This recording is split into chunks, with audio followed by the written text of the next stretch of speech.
मुंबईतून ठाण्यापर्यंत चांगल्या वेगाने आलो आणि ठाण्यात आल्यानंतर वेग मंदावला. आता तो तसा वेग मंदावणारा कोणी जन्माला आलेला नाही.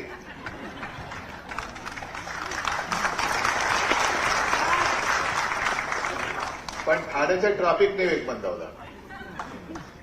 आणि मग मी आताही चित्रफित आपण पाहिली, तेच माझ्या मनात आलं की ते जे काही ठाणं होतं, ती जी काय आपली शिवसैनिकांची पिढी होती, म्हणजे आजही त्यातले शिवसैनिक आहेत, राजाने आहेत, सगळेच आहेत.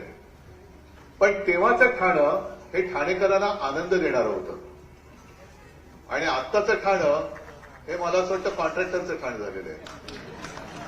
सगळं इथून तिकडे तिकडून तिकडे सगळं लुटून फस्त करून टाकलेलं आहे ठाणं. आणि त्या भ्रष्टाचाराविरुद्ध आता येत्या सोमवारी मोर्चा आहे. आवाज उठवायचा नाही तर काय करायचं. आज अनंत तरे यांची आठवण मला आता वहिनी म्हणाला, ते असते तर किती आनंद झाला असता त्यांना. म्हटलं ते असते तर आपल्याला किती आनंद झाला असता. आणि काही वेळेला असं असतं किंवा होतं, सगळ्यांच्या आयुष्यात होतं की काही जण प्रामाणिकपणाने निष्ठेने सांगत असतात आणि अशी भोवताली गर्दी असते की आपल्याला कळते की हा माणूस खरा आहे. पण निष्ठेची मुखवटी लावलेली माणसं आपल्या आजूबाजूला एवढा वेढा घालून बसतात की नाही म्हटलं तरी थोडंसं नकळत दुर्लक्ष होतं. आणि आता मला एक नाही म्हटलं तरी पश्चाताप होतोय की तेव्हा जर का अनंत तरे यांचं ऐकलं असतं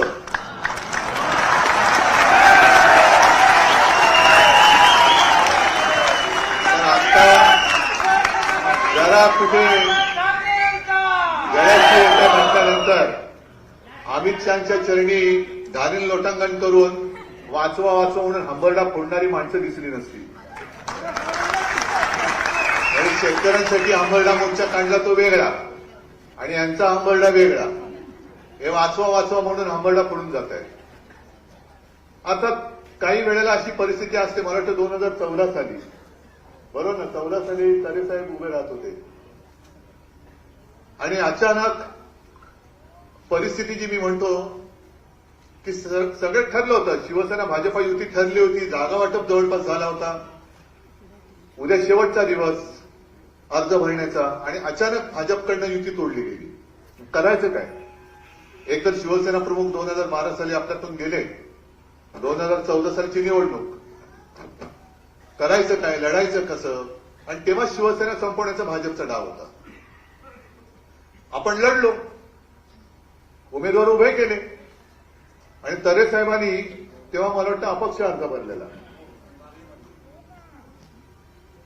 आणि ऐकायला तयार नाहीत. सगळे म्हणतात साहेब ऐकायला तयार नाहीत. मग आता हे जे आहेत लोटांगणवीर ते आले, साहेब काही करा नाही तर सीट जाणार. म्हटलं तर काय करू. मग तरे साहेबांना म्हटलं काय नाही, मी बोलवतो, माझं ऐकतील.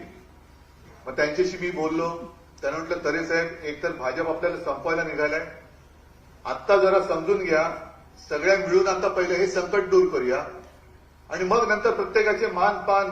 आता पहिले हे संकट आपल्याला संपवायला निघालेले हे आपले एकेकालचे मित्र, यांना पहिलं वेळेमध्ये रोखूया आणि मग पुढची भरारी आपण घेऊया. तेव्हा मला अनंत तरे म्हणाले की साहेब सांगतो तुम्हाला, हाच उद्या आपल्याला दगा दिल्याशिवाय राहणार नाही. आता जाऊ द्या ना, तुम्ही सगळे आहात, कसा काय दगा देईल बघू आपण.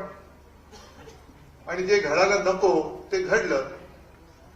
आणि म्हणून म्हणतो आज राजन काय, केदार काय, तुम्ही सगळे जे काही शिवसैनिक आहात, तुमच्यासोबत जर का अनंत तरे म्हणजे याच्यात जो उल्लेख केला तो राजहंस आपल्यात असता ते कावळे फडफडले नसते ना, कावळे नसते फडफडले. ते जे काय ठाणं आपल्या स्वप्नातलं होतं, हे गडकरी रंगायतन सुद्धा काही जणांना माहिती असेल, काही जणांना, अनेक जणांना माहिती नसेल. तो जो काय काळ होता 60च्या दशकातला, शिवसेना प्रमुखांच्या इकडे सभा व्हायच्या सगळीकडे, म्हणजे रंगायतन नाही, रंगायतन नव्हतंच. आणि एका जाहीर सभेत एक चिठ्ठी आली की सत्ता आल्यानंतर तुम्ही आम्हाला ठाणेकरांना नाट्यगृह देणार का. आणि शिवसेना प्रमुखांनी सांगितलं की सत्ता द्या, मी नाट्यगृह देतो.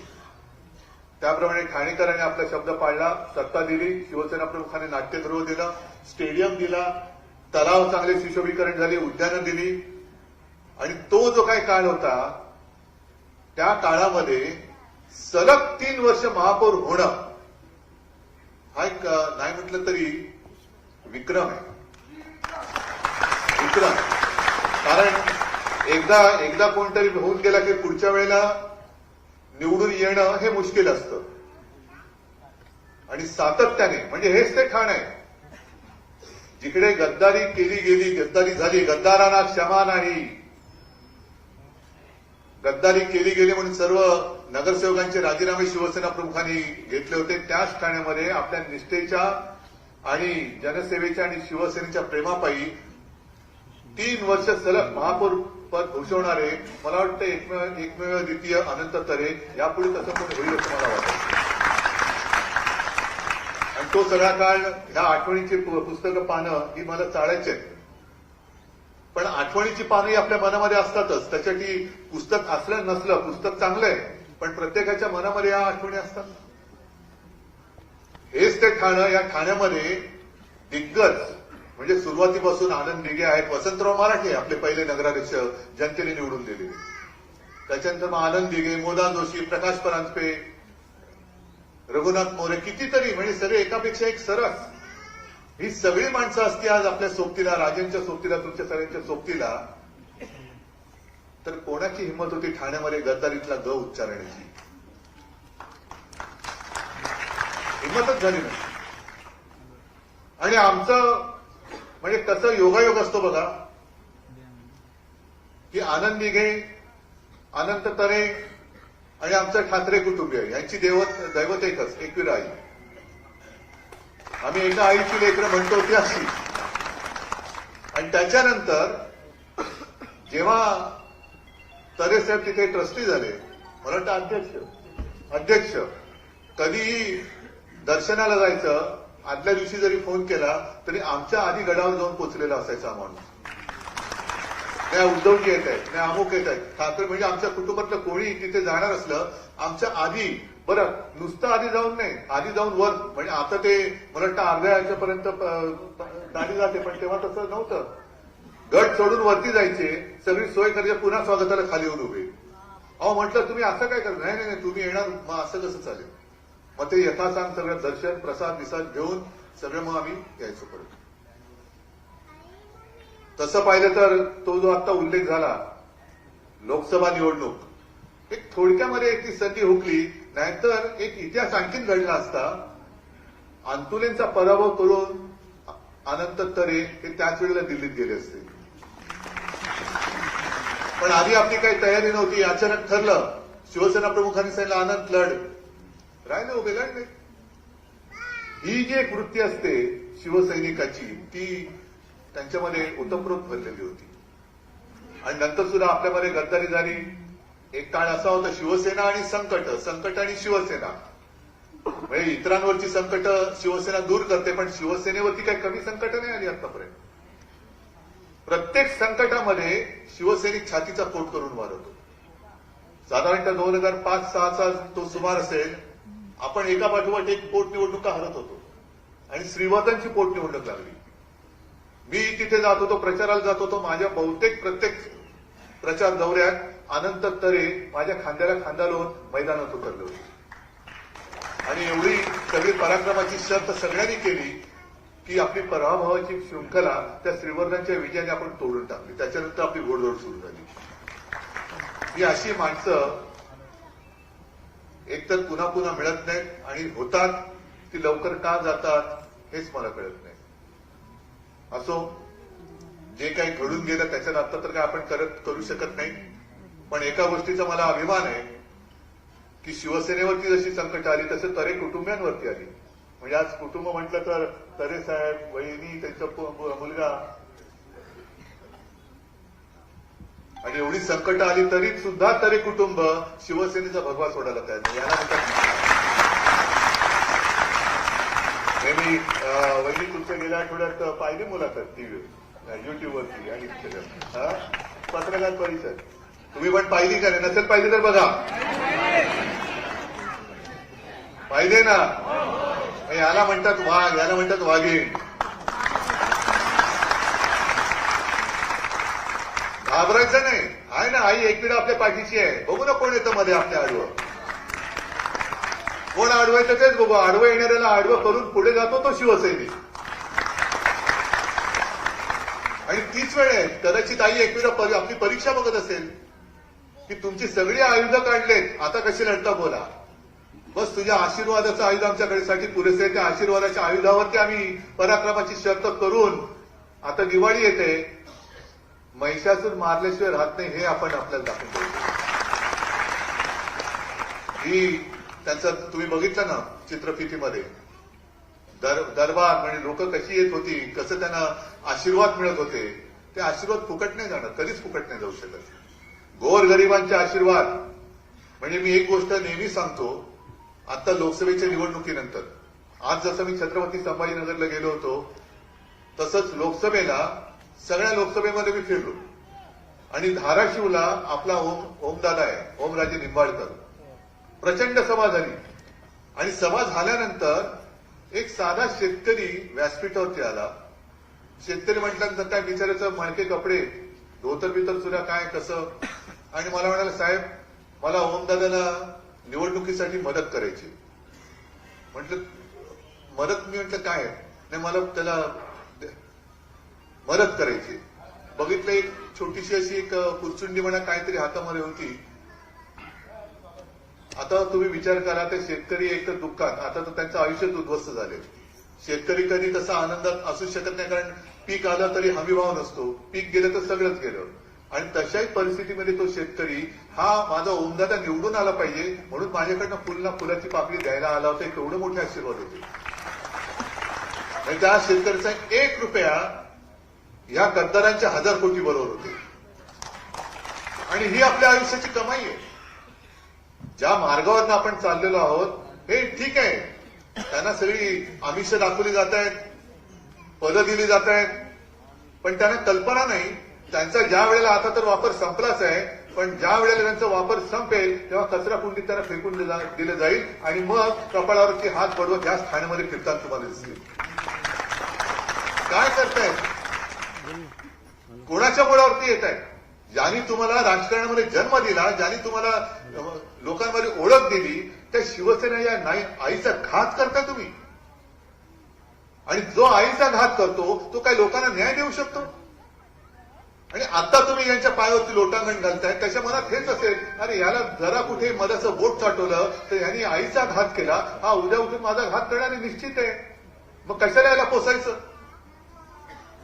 हे पाप ते जे करतायत ते त्यांना आत्ता नाही कळणार. घात केल्यानंतर तो घात आम्ही होऊ देणार नाही, अजिबात होऊ देणार नाही. पण घात केल्यानंतर कळेल, अरे आपण कोणाशी लढलो, आपल्याला कसं लढवलं गेलं, आपल्याच लोकांना आपल्या अंगावरती टाकलं गेलंय. आणि लढवणारे म्हणजे ही काही कोंबड्याची झुंज नाहीये की कोंबडे झुंजतायत, त्यांचा रक्तपात होतोय आणि झुंजी लावणारा मध्ये मस्त मजा करतोय. ही परिस्थिती आज आपल्या राज्याची आणि आपल्या देशाची आहे. आणि मग अशा परिस्थितीमध्ये ही अनंत तरे साहेबांसारखी माणसं ही आवश्यक वाटतात. आज नुसत्या त्यांच्या आठवणीची पानं, अरे वा छान पुस्तक काढलं त्याच्याबद्दल तुमचं कौतुक आहेच. पण मी सगळ्यांना सांगतोय की हे पुस्तक वाचा, जरूर बघा, पण वा छान काय माणूस होता नाही, तो त्यातला छानपणा आपल्यामध्ये काहीतरी येऊ द्या, थोडा तरी येऊ द्या. जसं आज असं आता तुम्ही सांगितलं ना की हा दुसरा सुव्यवसायक, एक यशवंतरावांचा आणि दुसरा हा. आपली कोणाची कोण पुस्तकं काढेल तसं माझं म्हणणं नाहीये, पण आपण असं काहीतरी करू शकतो का, करू शकलोय का की आपल्यानंतर सुद्धा लोक आपली आठवण काढतील चांगल्याने. हे जरी काहीतरी आपण घेतलं या पुस्तकातून तरी मी म्हणेन या पुस्तकाचं आणि आनंदतारेंच्या आयुष्याचं सार्थक झालं. असो, आज तुम्ही सगळे इकडे जण आलात, आठवणी तर खूप आहेत, त्या सांगायला लागलं तर आणखीन पुस्तकाची पानं वाटतील. पण अनंत तरे यांनी जे एक आपलं व्रत घेतलं होतं, सेवेचं व्रत, ते व्रत घेऊन आताची सुद्धा शिवसेना पुढे चालते. आणि भाषणाच्या सुरुवातीला मी जो काही उल्लेख केला की आता म्हणजे गाडीत बसल्यानंतर ठाणेकर कसे राहत असतील, कशी इकडनं तिकडे जात असतील, विकास झालाय, मग विकास झालाय तर पैसा खर्च झालाय, मग खर्च गेला कुठे, कोणाच्या खिशात गेला? ट्रॅफिक जाम एवढा होतो, एवढा ट्रॅफिक जाम मी यापूर्वी कधी ठाण्यात पाहिला नव्हता. या सगळ्या गोष्टीबद्दल महापालिका लुटले, राज्याची तिजोरी लुटले, मुंबईची तिजोरी लुटलेली आहे. मुंबई आणि ठाण्याची महापालिका म्हणजे मुंबईवरती जवळपास 2.25 लाख कोटीचं देणं देऊन करून ठेवलेलं आहे. कोणी केलं हे? आहे शेतात जायला हेलिकॉप्टर. काय शेतकरी पंचतारांकित शेती, हेलिकॉप्टरनी शेतात जातो. मग इकडे जरा काही मनासारखं नाही झालं तर तिकडे जाऊन हेलिकॉप्टरने जातो, पण भाजी कापतो का रेडा कापतो माहिती नाही. तर या भ्रष्टाचाराविरुद्ध येत्या सोमवारी आपण मोर्चा काढतोय आणि या मोर्चामध्ये मला अभिमान आहे की आपल्यासोबत इतर पक्ष सुद्धा आहे आणि विशेषतः मनसे सुद्धा आहे. कारण शेवटी आपल्या मुलावरती कोण येत असेल, आपण भांडत राहायचं, मग शत्रू हवेत कशाला? आपणच जर का आपले शत्रू होणार असू तर शत्रू आपल्याला बाहेरचे कशाला पाहिजे? घरातले शत्रू आहेत ना. त्याच्यामुळे आता हे घरातलं शत्रुत्व सगळं बंद करा आणि आपल्या मुळावरती जो आलेला आहे त्याला पहिला उकळून फेकून द्या. आणि तसं केलं तर मग मी आज सांगतो, जसं शिवसेना प्रमुख म्हणाले होते ना, त्या शत्रूला जेव्हा उकळून फेकलं जाईल ना, तेव्हा मी स्वतः सगळ्यांच्या सोबत एकदा आईच्या दर्शनाला येईल.